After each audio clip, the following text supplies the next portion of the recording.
Hey Groovers, welcome to the show, and I'm in very high spirits today. Do you know what? I couldn't explain or express how low I was yesterday and the day before because I didn't realise what was happening to me. And I've realised now, AI had infiltrated my life so much that I'd completely lost myself in it. Because I've been, over the last couple of years, I've been, I really seized AI at the onset. The new wave of AI. I'm talking about AI as a creator and taking human creativity from under us and hijacking it. And I rode that wave because I was interested in the mistakes it was making and what a strange beast it was, the organic growth of it, and I was really intrigued by it. But its biggest limitation is that it's so powerful, and that's its biggest limitation. Because if you think about a despot leader who's really powerful, and everyone's petrified of it, and nobody is heard, nobody can be heard or seen anymore. That's a failing of humanity, isn't it? Do you see what I'm saying? Nobody can do anything amongst it, in it, around the despot leader. They get shot or, do you know what I mean? There's no room anymore. The power's too big. It's too much. Small businesses can't cope, can't compete. Designers can no longer compete because, the consumption of new material. And, I mean, this is it's a capitalist idea, consumption of product. It requires to evolve, by definition, it needs to increase all the time. Consumerism needs to increase all the time. Otherwise, we'd be born, eat, sleep, poop, whatever, and then when we're sort of 18, we'd buy what we needed for the rest of our lives, and we'd live in the same house that was going to be fine for the rest of our lives, and that'd be it. But then capitalism would be dead. So the consumer has to be created. I mean, the consumer's created at 0 years old. The babies don't know it, but they're consuming already, and they're consumers of the future until they die. And we're all consumers. We're all consuming something from somewhere, from some producer, and it's based on a capitalist paradigm. It's a formula of capitalism, and the problem with AI currently, and the way that AI has taken over and taken control of the internet and Facebook and Twitter and LinkedIn and all of these places, is there's no room for friendship because you don't know who's real and who's not. It's too difficult to tell. You have to sift around, and then eventually, when you do find out that somebody doesn't really exist, typically, I mean, I've been looking at artists on Facebook, and these artists don't exist. And you've invested time in this artist, and you've thought, wow, I wonder what their technique is. I wonder what school they went to, which art school they went to. And I want to know their story, their backstory. Because when you buy a piece of artwork, you're buying into a backstory of a human being. You're not buying into a group of men and some venture capital that created the monster of AI. There's no story there. What's the story? That's not a story. There is no backstory. It's just capitalism. Anyway, so I'd been working. When AI first came out, Mid-Journey, I was using about 2 years ago. I've been using it for, I think, and certainly 18 months, but possibly 2 years. And it was really interesting because it was making all these mistakes, and I loved the mistakes it was making. People with 3 heads and 5, 6, 7, 8 fingers, whatever. I loved them. I thought they were really curious and really interesting. And now they've ironed those problems out pretty much. Their hands are still terrible. You always have to do the hands again. But, it's no longer interesting for me as an artist. It's not coming up with these totally random, unexpected things. I remember reading, I think it was David Bowie, who would get a book and cut up the words and put them in a jar, shake them up and throw them out, and make a song. I mean, I don't know if this is true. It may not be. Make a song with the words as they came up in order, And I guess I was doing a bit like that, using chance and as a seed for my creativity. So I quite like that. It's, it's kind of quirky. Having ideas that I wouldn't ordinarily have had. I mean, it's really good if you're lacking a bit of inspiration. It's a really good method. I did it once with poetry, which was really exciting. I mean, trying to make sense from nonsense, or just using the nonsense. Human beings like to make sense of things. So even if you gave somebody a list of nonsense, you could probably give that to 5 or 6 different people, and they would all think about it, and then they would say, oh, well, I think it's about the meaning of life, or, oh, I think it's about relationships, or, do you see what I mean? Because human beings can't help but organise things and make things sensible. And as an artist, I always know as well that, if you leave something blank or dark, people will make up what's there. They will just make it up. Their eyes tell them what's there. It's curious, isn't it? But it's so true. So anyway, I was working with AI. I wrote it, and lately, what I do with AI is if I need a model.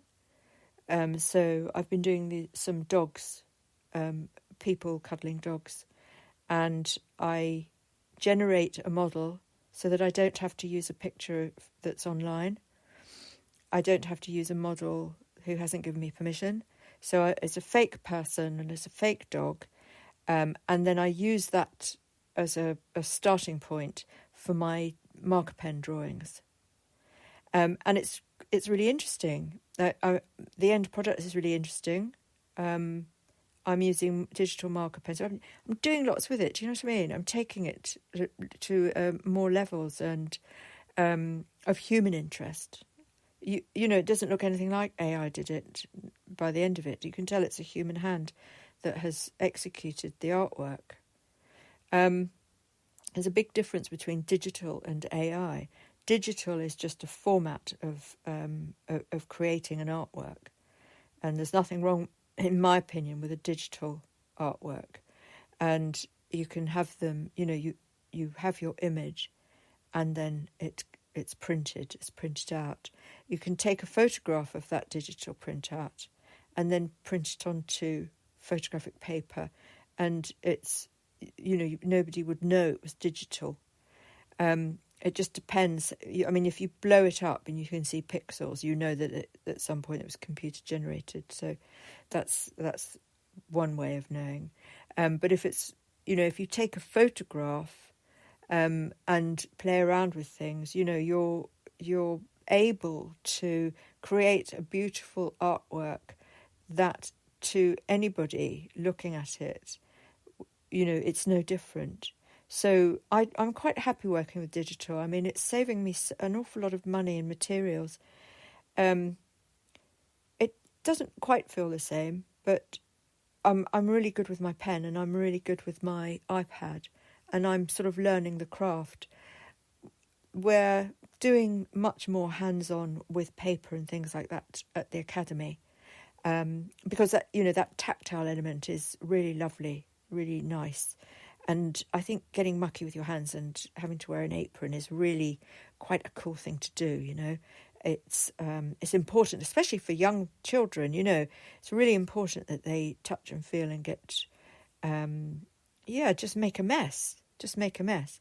So we will be doing that. Or maybe do some tomorrow for the Academy. Anyway, the AI concept that I was initially so intrigued by, it's just become another capitalist enterprise with no soul. And when you're on social media and you're seeing so much AI content that is soulless, you become, part of your soul is evaporating. Because if you're walking around just looking at soulless stuff, engaging with soulless beings, interacting with soulless content, what do you think is going to happen to you? You know, you're going to get really bloody depressed. That's what's going to happen, because we need soul, especially if you're a musician, especially if you're an artist. You know, we desperately need real people, and we desperately need relationships and the ability, the positive interactions that you can get with real people. I mean, look, I don't really like very many people, online. I mean, I'm forever backing off from situations online, and I can't bear interacting with too many people online. Don't get me wrong, I don't like all that stuff. I'm not on Instagram. I've just come off Facebook again. I don't want to do any of that. But, there is always an interaction. For example, if I go to, if you go to YouTube, and there's lots of really amazing cellists on YouTube sharing tips and lessons and what have you. You're engaging with a human, even though they don't know you're engaging with them.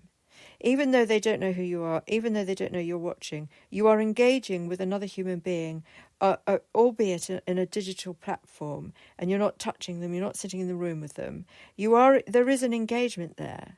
But if you had an android there, there would be no soul in it. And I'm not sure that they're ever going to be able to make soul. I don't think soul is copyable. I don't think you can give artificial intelligence or androids or robots soul. And, I'm running the risk here of sounding a bit religious, and I'm not at all religious.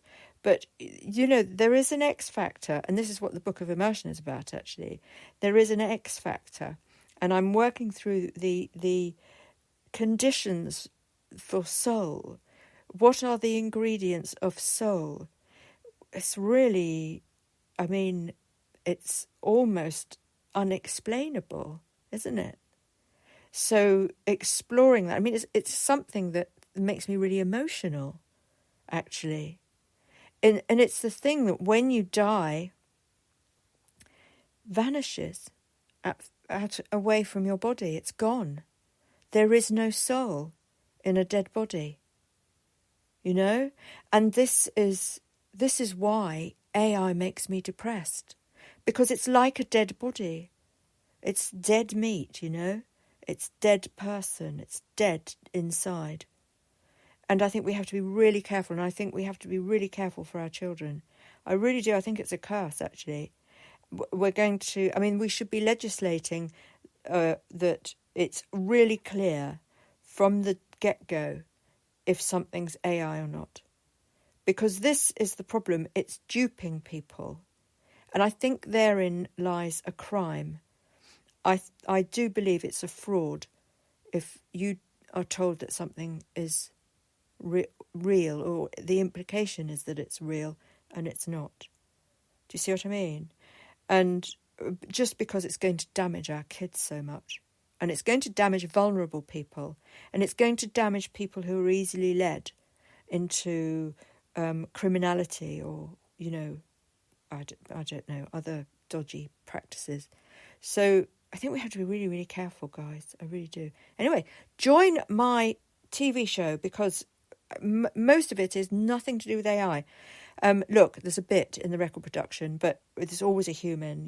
I am at the helm, and I am a really, I promise I'm human. I'm really human. So, okay. Vimeo.com/on-demand/iServalan. Whoop, whoop.